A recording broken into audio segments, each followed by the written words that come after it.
Hello dear students, नमस्कार। हमारे YouTube channel SCC online classes में आपका स्वागत है। और जैसा कि आप सभी को पता है कि हमारे चैनल पर 12th क्लास की एनसीईआरटी फिजिक्स का सिलेबस कंटिन्यू चल रहा है, जिसमें हम चैप्टर 5 चुंबकत्व एवं द्रव्य पढ़ रहे हैं। ठीक है ना? तो उसी की श्रृंखला को आगे बढ़ाते हुए आज की हमारी क्लास रहेगी आई भी कॉमा एच और कॉमा थीटा में संबंध।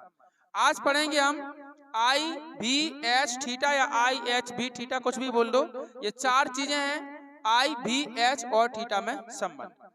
इसके बारे में आज हम चर्चा करेंगे इस क्लास के माध्यम से, और बाकी फिर इसी लेक्चर के साथ हमारा चैप्टर खत्म हो जाएगा। फिर हम करेंगे चैप्टर 6 विद्युत चुंबकीय प्रेरण, फिर अध्याय 6 में हम प्रवेश करेंगे।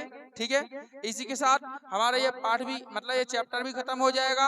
और ये इकाई भी चल रही थी हमारी, 1 2 तीसरी इकाई चल रही थी, तो ये 3 इकाई भी हमारी क्या हो जाएंगी, समाप्त हो जाएंगी। तो हमारा लास्ट क्वेश्चन है, तो देखिएगा हमें पढ़ना है आई भी एच और थीटा में संबंध, जहां आई क्या है, पृथ्वी का कुल चुंबकीय क्षेत्र। क्या है आई? पृथ्वी का कुल चुंबकीय क्षेत्र, या बोल सकते हैं पृथ्वी की कुल चुंबकीय क्षेत्र की तीव्रता। अच्छा, भी क्या है? चुंबकीय याम्योत्तर में उसका ऊर्ध्वाधर घटक। क्या है? चुंबकीय याम्योत्तर में पृथ्वी का ऊर्ध्वाधर घटक। एच क्या है? उसका क्षैतिज घटक। और थीटा क्या है? नमन कोण या नति कोण। ठीक है, अभी आपके सामने एक चित्र बना है, देखिएगा ये डायग्राम बना है। इसमें ये जो नीचे है ये पृथ्वी का ऊर्ध्वाधर घटक है, और ये जो ऐसे में है ना क्षैतिज में, ये क्या है? पृथ्वी का क्षैतिज घटक है। और ये बीच में जो परिणामी बना है आई, ये आई क्या है? अगर हम बोलें तो इन दोनों का क्या है, इसको हम परिणामी बोल सकते हैं। किसका? क्षैतिज घटक और ऊर्ध्वाधर घटक का। और वैसे चुंबकीय क्षेत्र का मतलब पृथ्वी का क्या है, ये कुल चुंबकीय क्षेत्र है आई। आई क्या है? पृथ्वी का कुल चुंबकीय क्षेत्र या कुल चुंबकीय क्षेत्र की तीव्रता। यहाँ पे देखिए हमने स्वतंत्र पूर्वक एक चुंबकीय सुई लटका रखी है। ठीक है, क्या लटका रखी हमने? स्वतंत्र पूर्वक चुंबकीय सुई लटका रखी है। तो चुंबकीय सुई हमने कैसी लटकाई थी? देखिए, चुंबकीय सुई हमने इस प्रकार से लटकाई थी, इस प्रकार से। ठीक है ना, ऐसी लटकाई थी चुंबकीय सुई, ऐसी। तो ऐसा हमने इसको ऊर्ध्वाधर लटकाया था। तो जैसे हमने आपको क्या बोला, ये इसका कौन सा ध्रुव था? अच्छा, एस एन। हाँ, ये था इसका एन ध्रुव, और ये क्या था? एस ध्रुव। अब आपको पता है कि जो पृथ्वी है वो हमारी कैसी चुंबक की भांति कार्य करती है। हमने आपको एक टॉपिक पढ़ाया था कि जो पृथ्वी होती है मतलब पार्थिव चुंबकत्व या भूचुंबकत्व, भूचुंबकीय तत्व, ये पिछली क्लास में हमने पढ़ाया था ना। तो उस पिछली क्लास को आप जरूर देख लें, क्योंकि वो काफी इंपोर्टेंट है। ठीक है ना? तो उसमें हमने पढ़ाया था कि जो पृथ्वी होती है वो क्या करती है, एक चुंबक की भांति कार्य करती है। तो हमने चुंबक को ऐसे सीधा लटकाया, लेकिन चुंबक कैसी हो गई? ऐसी तिरछी। चुंबक कैसी विक्षेपित हो गई?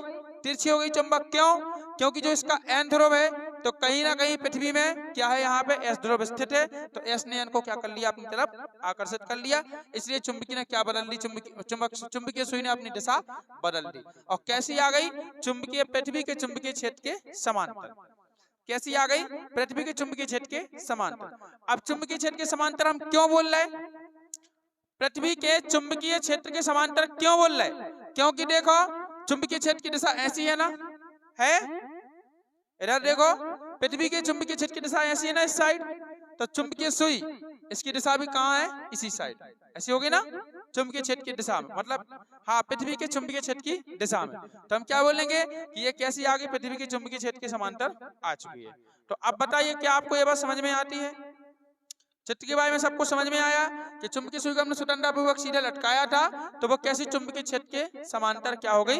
विक्षेपित हो गई। और क्यों हो गई? क्योंकि हमने क्या बोला था कि पृथ्वी भी क्या करती है, एक चुंबक की भांति कार्य करती है। तो कहीं ना कहीं यहाँ पे कोई चुंबकीय ध्रुव स्थित है, इसलिए उसका एन ध्रुव क्या हो गया? वहां पे आकर्षित हो गया।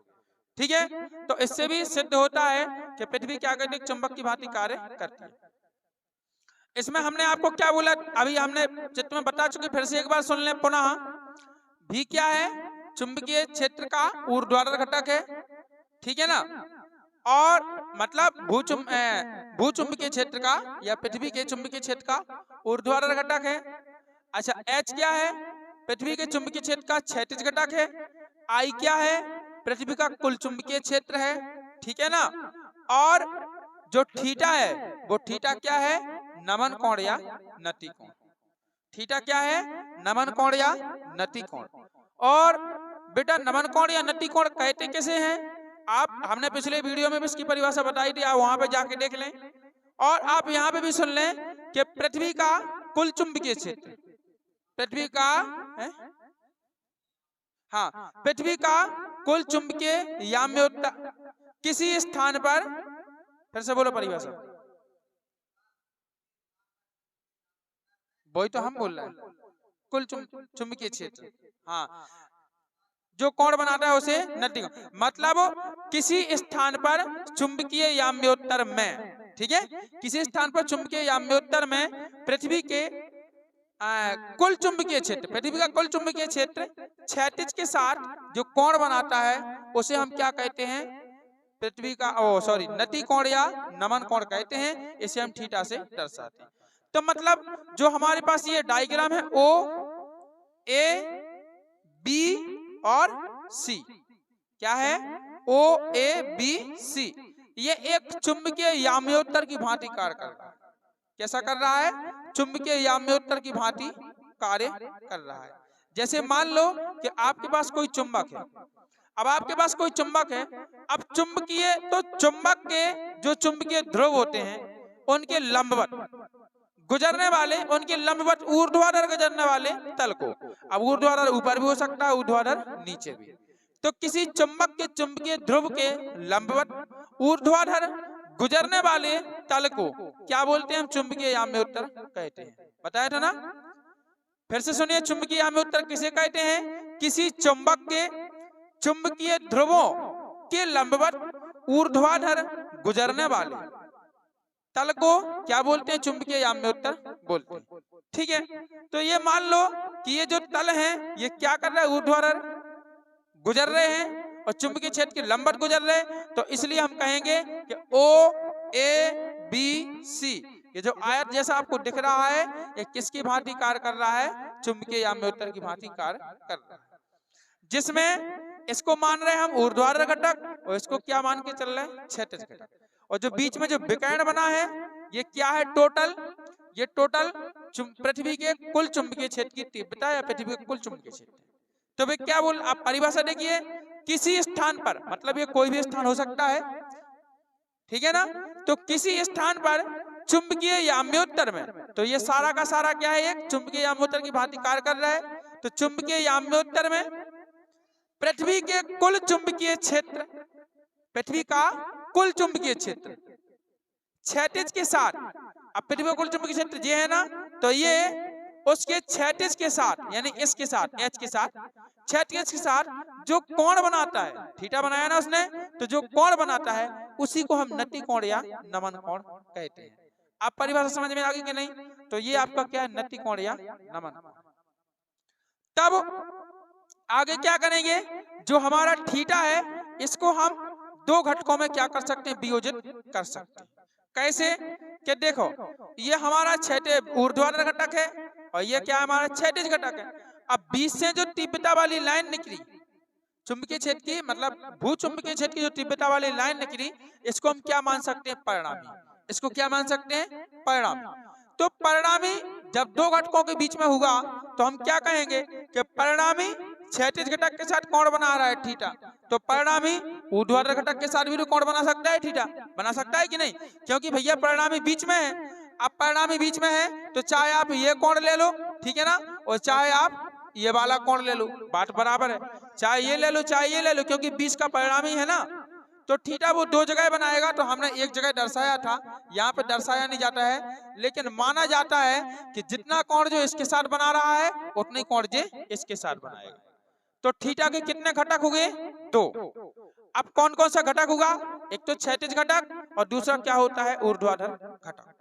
और इसमें क्षैतिज घटक को क्या लेते हैं? हम cos थीटा लेते हैं और ऊर्ध्वाधर घटक को क्या लेते हैं? हम sin थीटा लेते हैं, ठीक है ना। क्षैतिज घटक को क्या लेते हैं? हम cos थीटा लेते हैं और ऊर्ध्वाधर घटक को क्या लेते हैं? हम sin थीटा। क्लियर है?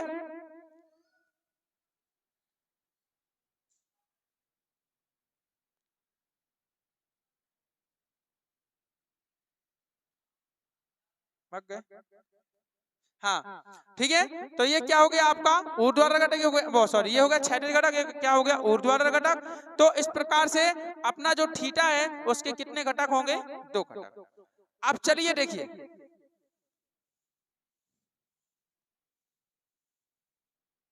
हैं?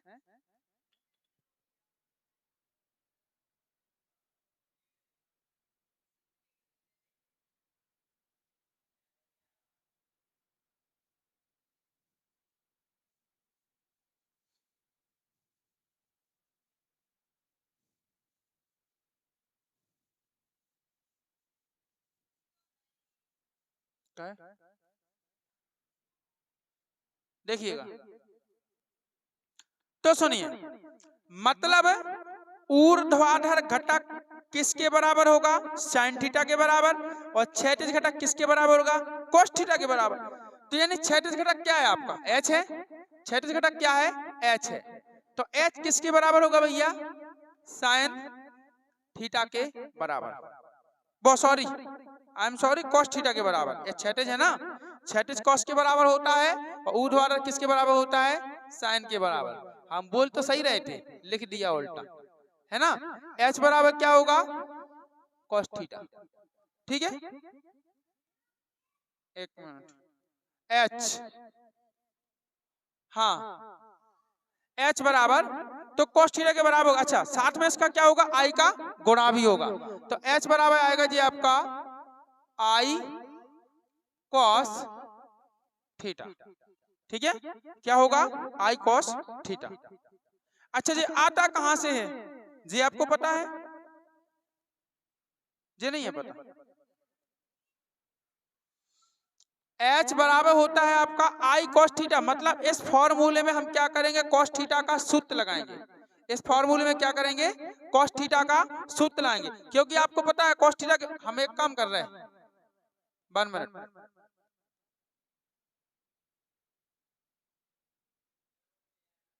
हाँ त्रिभुज लेके बताने लगाने। देखो यहाँ से ऐसे समझ लो, उतना बड़ा लिख नहीं रखा है के लिए। देखो जैसे मान लो अपना ऊर्ध्वा क्षैतिज घटक कहाँ है, यहाँ पे क्षैतिज यहीं पे है। अच्छा तो देखिएगा ये क्षैतिज है और ये क्या है आपकी तीव्रता है, और हमने क्या बोला कि क्षैतिज घटक किसके बराबर होगा, cos थीटा के बराबर। तो आप इस त्रिभुज में cos थीटा का सूत्र लगाइए, ठीक है। तो cos थीटा बराबर क्या होगा, आधार बटे कैण। cos थीटा बराबर क्या होगा, आधार बटे कैण। अब आपका थीटा यहाँ पे बन रहा है, तो थीटा के सामने वाली भुजा क्या होगी, लंब, ये क्या कहलाएगी, आधार, और ये क्या कहलाएगी, कैण, ठीक है। तो क्या होता है भैया cos थीटा, हाँ हाँ थीटा के सामने वाली भुजा हमेशा लंब होती है, उसके बाद जो बच रही वो आधार, और सबसे बड़ी वाली कैण। तो अब देखना cos थीटा का फॉर्मूला लगा तो आधार बटे कैण आएगा। तो आधार क्या है h, और बटे कैण क्या है i। तो cos थीटा बराबर क्या होगा, h बटे i। अब वहां से h का मान निकालो, तो i का सीधा क्या होगा, cos थीटा में गुणा होगा। आई बात समझ में कि नहीं। देखो देखो यहाँ पे ऐसा होता है कि cos थीटा बराबर होता है h बटे i, यही आएगा आधा बटे कैण से i का इधर गुणा कर दो, तो h बराबर क्या बचेगा, i cos थीटा। समझ में आ रहा है। तो उसमें हम क्या कर रहे हैं, उसको डायरेक्ट लिख रहे हैं, ये सूत्र नहीं लगा रहा है, ठीक है। क्या लिख रहे हैं हम, डायरेक्ट, ठीक है। तो ऊर्ध्वाधर किसके बराबर होगा, क्षैतिज घटक h बराबर i cos थीटा। समीकरण नंबर कितना हो गया, 1। इसी प्रकार ऊर्ध्वाधर घटक निकालना है, तो ऊर्ध्वाधर घटक क्या है आपका, v है, ठीक है ना। तो v बराबर क्या बनेगा, i sin थीटा। उसी हिसाब से आप नीचे वाला त्रिभुज ले लो और यहाँ sin थीटा का फॉर्मूला लगा दो। तो sin थीटा के लिए अब देखो यहाँ, तो sin थीटा बराबर क्या होता, लंब बटे कैण, क्या होता है, लंब बटे कैण, ठीक है। तो इस प्रकार से आप इसको निकाल सकते हो। अच्छा हाँ, तो यहाँ पे कितना आएगा आपका, v बराबर i sin थीटा। ये हो कितना हो जाएगा, समीकरण नंबर बन जाएगा आपका 2, ठीक है। समीकरण नंबर 2। अब देखो आपके मन में एक डाउट हो रहा होगा, देखो कि जैसे यहाँ पे आपका कोण बना है, तो इसी त्रिभुज में हम दोनों लगा सकते हैं। इसी त्रिभुज में देखो, इसी त्रिभुज में कितने लगा सकते हैं हम? 2। यहाँ पे बन तो रहा था लेकिन हमें यहाँ पे कोण नहीं बनाया, सो यहाँ पे हो रहा है, तो इधर सो हो रहा हो, तो इसमें 36 की लाइन लगा दो आप, किसका? कॉस थीटा का फॉर्मूला, और साइन की लाइन लगा दो, यही में काएगा वो सॉरी ऊर्ध्वाधर की लाइन लगा दो, काएगा साइन थीटा का। तो साइन थीटा की लाइन देखो, साइन थीटा की लाइन क्या होता है? लंब बटे कोण, है ना? तो अब लंब कौन सा है? थीटा के सामने वाला, ये वाला लंब है, ये लंब है, और ये क्या है? कोण है। अब हमें आप एक बार बताओ कि जब इस भुजा की माप भी है तो क्या इस भुजा की माप भी नहीं होगी? होगी कि नहीं? जब इस भुजा की आपकी h है तो क्या इसकी h नहीं होगी? तो ये भुजा क्या बन जाएगी? h, तो ये लंब हो गई यानी h बन गई, और बटे कोण यानी ये क्या बन गई? I बन गई। तो साइन थीटा है, सॉरी भी h नहीं, भी ये भी है ना, तो ये भी होगी, ठीक है ना? तो साइन थीटा बराबर कितना होगा? लंब बटे कोण यानी भी बटे क्या बन जाएगा? I। अब भी बराबर निकालो तो I का क्या होगा? साइन में गुणा होगा, तो I साइन थीटा। क्लियर? तो ऐसे निकाली जाती है ये भुजाएं, तो आपको देखना है, ठीक है? कार बोलते बोलते उल्टे भूल जाते। चलो ठीक है, अब सुनिएगा। अब हमें क्या करना है कि समीकरण 2 में समीकरण 1 से भाग देना है। समीकरण 2 में समीकरण 1 से क्या देना है? भाग देना है। तो क्या करेंगे? हम लिखेंगे समीकरण 2 भागे 1। समीकरण 2 भागे 1 जब देंगे तो देखो, अब समीकरण 2 में समीकरण 1 का देना, ध्यान रखना, नहीं तो 1 में 2 का दे दो, यहाँ पे उल्टा मत कर देना। तो समीकरण 2 कहाँ है? नीचे है। तो देखो क्या करेंगे, यानी बी में भी बटे क्या करेंगे हम? भी बटे क्या करेंगे? h बराबर, नीचे वाला क्या है? आई साइन थीटा, तो उसको ऊपर लिखेंगे आई साइन थीटा, और बटे क्या आएगा? I cos theta. अब आई से आई क्या होगा? कैंसिल, ठीक है? तो साइन थीटा बटे कॉस थीटा किसका मान होता है? Tan theta. तो भी बटे h बराबर कितना आएगा? Tan theta.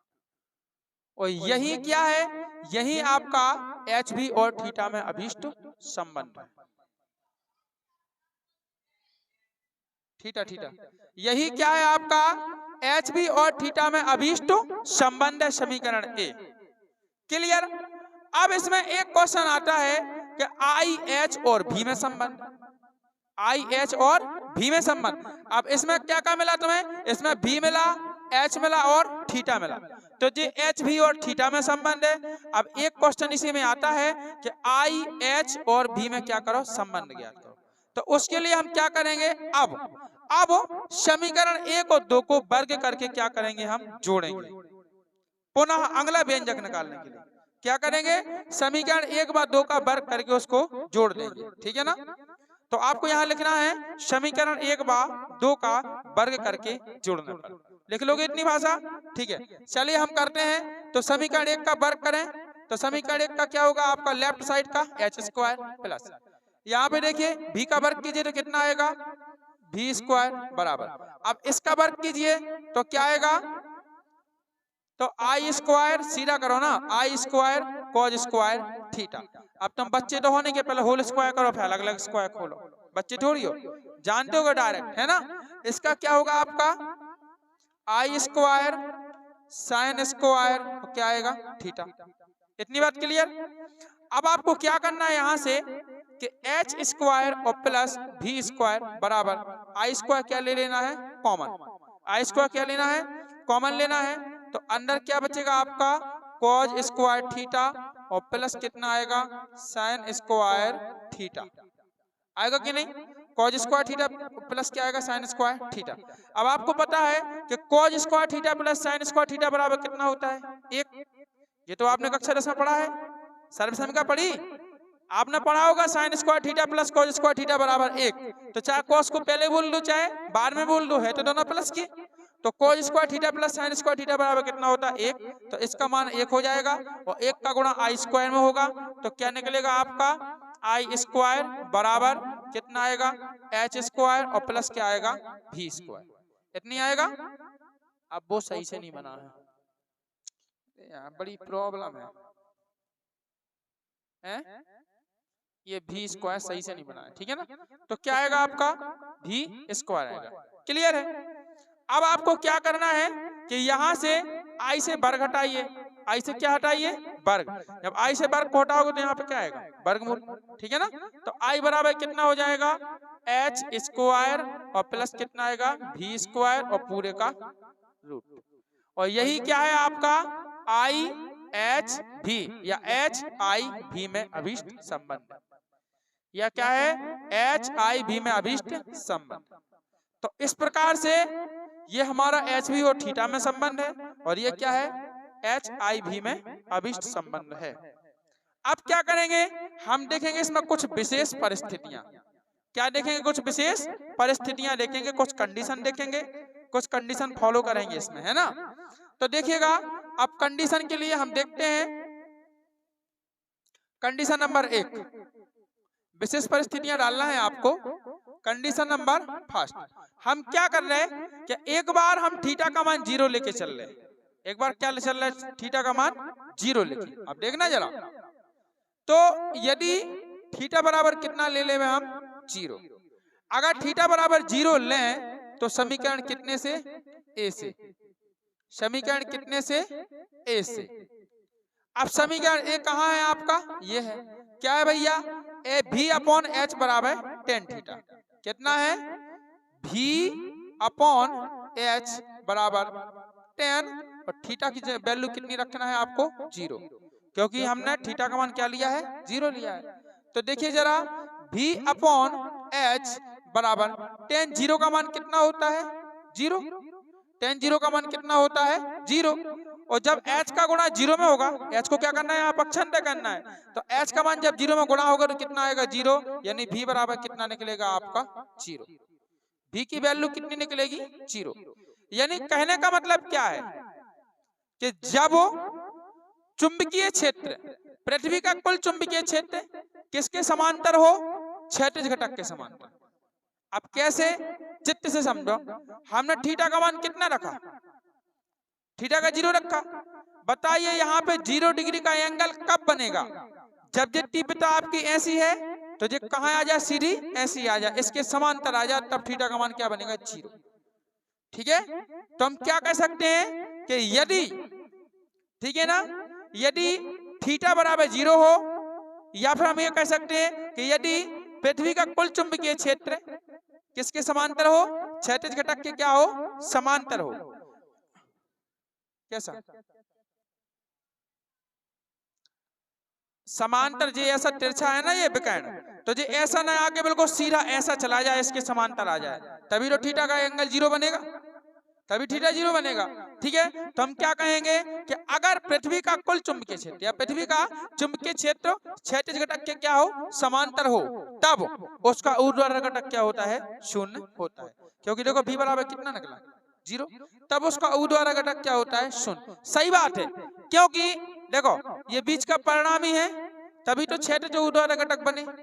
अगर बीच का परिणामी ना हो, परिणामी बिल्कुल सीधी लाइन में आ जाए, तो फिर काय का ऊर्ध्वाधर। घटकों को कौन बांटता है, उसका परिणामी। घटकों में कौन बांटता है, परिणामी। और जब परिणामी होगा ही नहीं तो काय के घटक, बोलो। जब परिणामी नहीं होगा तो काय के घटक। घटकों में कौन बांटता है, उसका परिणामी। तो अगर ये परिणामी अगर इस पे आ जाए, इसके समांतर आ जाए क्षैतिज घटक के, तो ऊर्ध्वाधर घटक का मान क्या हो जाए, 0, यानी ये घटक होगा ही नहीं, फिर ये घटक नहीं होगा, यानी इसका मान क्या आएगा, 0। इतनी बात समझ में आ रही कि नहीं। आप चलिएगा, देखिए आगे। तो अब क्या करेंगे, हम इस v का मान जो 0 है वो समीकरण कितने में रखेंगे, b में। समीकरण कितने में रखेंगे, b में, समीकरण b से। समीकरण b में रखें, समीकरण b क्या है हमारा, देखो इधर i बराबर, तो i बराबर अंडर रूट, अच्छा कितना है पहले, एच स्क्वायर प्लस भी स्क्वायर, यानी एच स्क्वायर और प्लस कितना आएगा, 0 का स्क्वायर। v का मान क्या रखना है, 0 रखना है। तो आगे देखो i बराबर कितना निकल के आएगा, अच्छा 0 का वर्ग 0, और 0 को h स्क्वायर में जोड़ो तो क्या आएगा, केवल h स्क्वायर आएगा, और पूरे पे आएगा रूट। तो देखिए अब वर्ग वर्गमूल क्या हो जाएगा, कैंसिल हो जाएगा, तो i बराबर कितना बचेगा आपके पास, केवल h। तो देखो हमने क्या बोला, कहने का मतलब है कि जब इसका परिणामी मतलब जब पृथ्वी का चुंबकीय क्षेत्र क्षैतिज घटक के समांतर हो तब उसका ऊर्ध्वाधर घटक क्या होता है? शून्य होता है। और इस स्थिति में, किस स्थिति में? जब इसका मान ऊर्ध्वाधर घटक का क्या हो जाए? 0 हो जाए। तो इस स्थिति में जो पृथ्वी का कुल चुंबकीय क्षेत्र होता है वो उसके क्षैतिज घटक के बराबर होता है। यहाँ पे I बराबर एच निकला कि नहीं? यानी इस स्थिति में क्या होता है, जो कुल चुंबकीय क्षेत्र है वो किसके बराबर होगा? उसके क्षैतिज घटक के बराबर होगा। किसके बराबर? क्षैतिज घटक या क्षैतिज तीव्रता के बराबर होगा। घटक को हम तीव्रता भी बोल सकते हैं, क्षैतिज तीव्रता, ऊर्ध्वाधर तीव्रता भी बोल सकते हैं। ठीक है ना? तो बताइए क्या ये बात समझ में आई? कुछ नहीं है बेटा, सिंपल है कि यहाँ थीटा के स्थान पे 0 कब बनेगा? जब ये वाली लाइन जो है वो ऐसी आ जाए, यानी तीव्रता क्षैतिज घटक के क्या आ जाए? समांतर आ जाए। और जब ये समांतर आएगी तो ऊर्ध्वाधर घटक क्या होगा? 0। और जब ऊर्ध्वाधर घटक 0 होगा तो समीकरण 20 हमने क्या निकाला कि उसकी तीव्रता किसके बराबर हो जाती है? उसके क्षैतिज घटक के बराबर हो जाती है, यानी IH के बराबर हो जाती है। बस खत्म। आई बात समझ में? तो ये है आपकी फर्स्ट कंडीशन। अब आइए कंडीशन नंबर सेकंड पे। अब हम कंडीशन नंबर सेकंड देखते हैं। यहाँ पे यहाँ देख लो, कंडीशन नंबर क्या है? सेकंड। कंडीशन नंबर सेकंड में हमें क्या करना है? थीटा बराबर 90 डिग्री लेना है। थीटा बराबर क्या लेना है? 90। अब 90 का मतलब ये देखो, 90 कब होगा? 90 जब होगा जब ये तिरछी लाइन है तीव्रता वाली, ये बिल्कुल यहाँ से खिसक के सीधी यहाँ आ जाए। 45 अब बाद में करते हैं, 45 सबसे एंड में करें हम। ठीक है, देखो मतलब जो तीव्रता है, देखो हमने एक बार इसको ऊपर घुमा दिया, अब एक बार इसको यहाँ घुमा के देखो 90 में। मतलब जो तीव्रता वाली लाइन है वो यहाँ से खिसक के सीधी कहाँ आ जाए? यहाँ आ जाए, यहाँ ऐसी आ जाए, यानी ऊर्ध्वाधर घटक के क्या आ जाए? समांतर। अभी किसके समांतर आ रही थी? क्षैतिज घटक के। तो थीटा कोई एंगल का हो रहा हो तो 0। अब जो किसके समांतर आ रही? ऊर्ध्वाधर घटक के। तो अब देखो थीटा इतना है तो इतना इतना बढ़ जाएगा, तो पूरा टोटल थीटा कितना हो जाएगा? 90।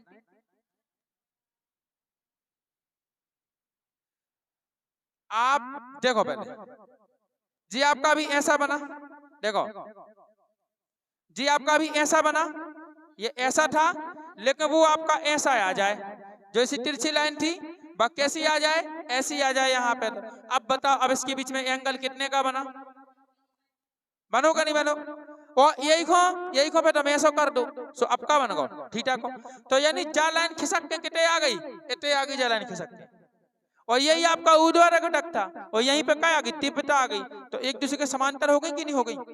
और एंगल जो थीटा था वो अब कितना हो गया? सीधा 90 डिग्री। कितना हो गया? 90 डिग्री। नहीं आई बस में? क्या नहीं आई? हाँ ना तो बोलो मुंह से। हम आपको कैसे समझाएं? कठिन समझ जाती है, वे सिंपल नहीं समझा। देखो एक बार आप फिर से सुनो, तुमने देखो गौर से सुनियो। देखो जे लाइन आपकी ऐसे ही है, अभी ऐसी है, तो आपका कोण कहां से कहां तक बन रहा है? इतना इतना कोण बन रहा है। हाँ ये सही बोला, बिल्कुल राइट। देखो अरे यार देखो, अब अरे अब हम कितने हो जाए? देखो अब देखो, अब देखो ये जी अभी आपकी ऐसी है तो ऊपर थीटा का एंगल बन रहा है। अब इसको आपको खिसकाना है। क्या करना है? इसको नीचे देखो, ऐसे खिसकाते जाओ, ऐसे खिसकाते जाओ। देखो आ गई इसके समांतर, इसी पे ऊर्ध्वाधर घटक पे जो लाइन आ गई समांतर। अब उस क्षैतिज घटक से इतने तक कोई एंगल देखो कितना बन रहा 90। ये है कंडीशन। तुम लोग दिमाग बहुत है तुम्हारे पास, सही बोली तुम, एक बार में समझ में आ गई। अब वो लाइन को हम कैसे खिसका उठे बता? वो लाइन तो उस बोर्ड पे बनी है, उसको कैसे खिसकाएं, कैसे समझ में आए? अब वैसे तो समझ में नहीं आई, डोरी से देखो जल्दी आ गई। ठीक, तो इस प्रकार हमारा कहने का मतलब है कि जो तीव्रता है वो तीव्रता किसके समांतर आ जाए, ऊर्ध्वाधर घटक के समांतर। तो हम कहेंगे कि हमारा थीटा कितने का बन गया, 90 का।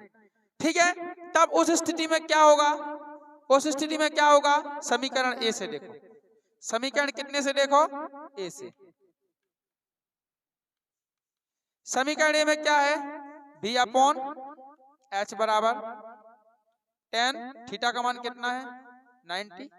ठीक है, तो v अपॉन एच बराबर tan 90 की वैल्यू कितनी होती है, इन्फिनिटी, अनंत होती है। अब हमें क्या करना है, अनंत को लाना है इधर और एच को लाना है उधर, पक्षांतर करो। ठीक है ना, तो v बटे क्या आएगा, अनंत आएगा, बराबर यहाँ पे क्या पहुंच जाएगा, h। अब तो बात समझ में आई। अब जब आप किसी भी संख्या में अनंत का भाग दोगे, जब बात सुन लो हमेशा के लिए, कौनो भी संख्या होवे अगर आप अनंत से भाग दे रहे तो उसका मान कितना होता है, 0। कितना होता है, 0। यानी आप अनंत का भाग भी में दोगे तो 0 मिलेगा, तो यानी h बराबर क्या मिलेगा आपको, 0। समझ में आ रही, मतलब जब हम तीव्रता को देखे ना, जब हम तीव्रता को कहां ले गए थे, क्षैतिज घटक के समांतर ले गए थे, तब ऊर्ध्वाधर घटक क्या बन गया था, 0।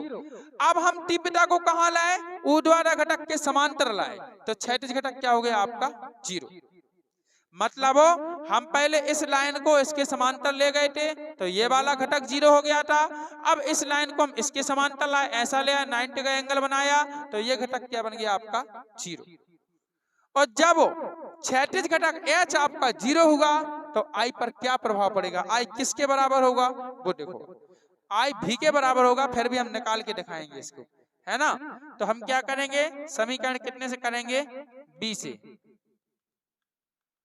समीकरण b से I इक्वल टू कितना होगा, अच्छा h का मान 0 है तो 0 का स्क्वायर और प्लस किसका स्क्वायर होगा, v का स्क्वायर होगा।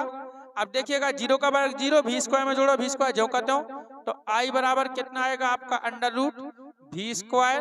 तो I बराबर क्या निकल के आएगा, v।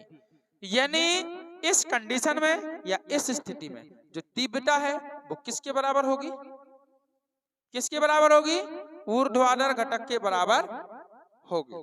क्लियर है, I बराबर क्योंकि क्या निकला है, v।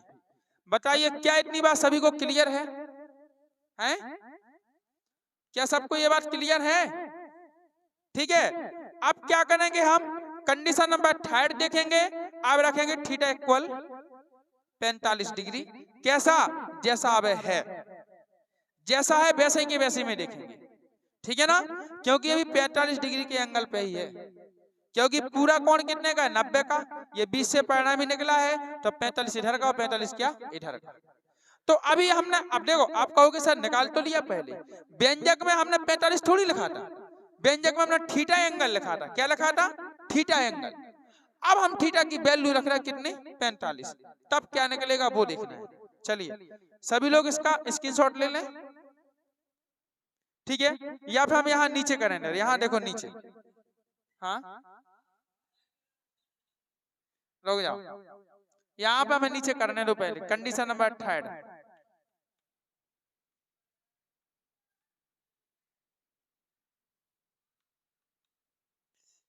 अब क्या है कि तुम ही थोड़ी पढ़ रहे, बहुत जने पढ़ रहे हुई हैं।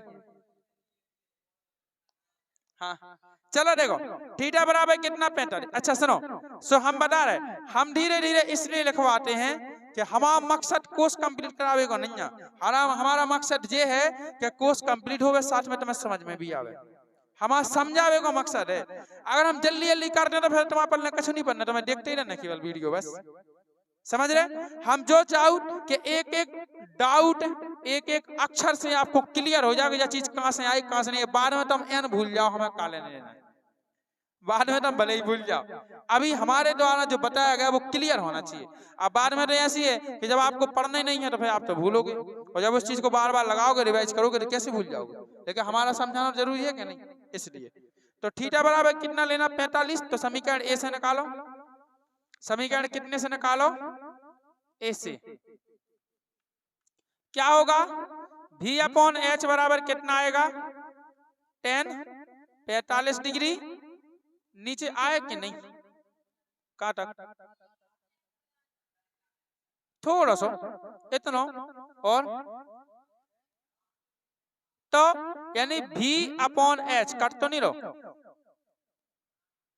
तो v अपॉन एच बराबर अब tan 45 का मान कितना है 1। चलो इधर से लाइन खींच दो, 45 का मान 1 है, तो अब यहाँ क्या करो, इसका h का यहाँ गुणा कर दो 1 में, तो v बराबर क्या निकल आएगा h।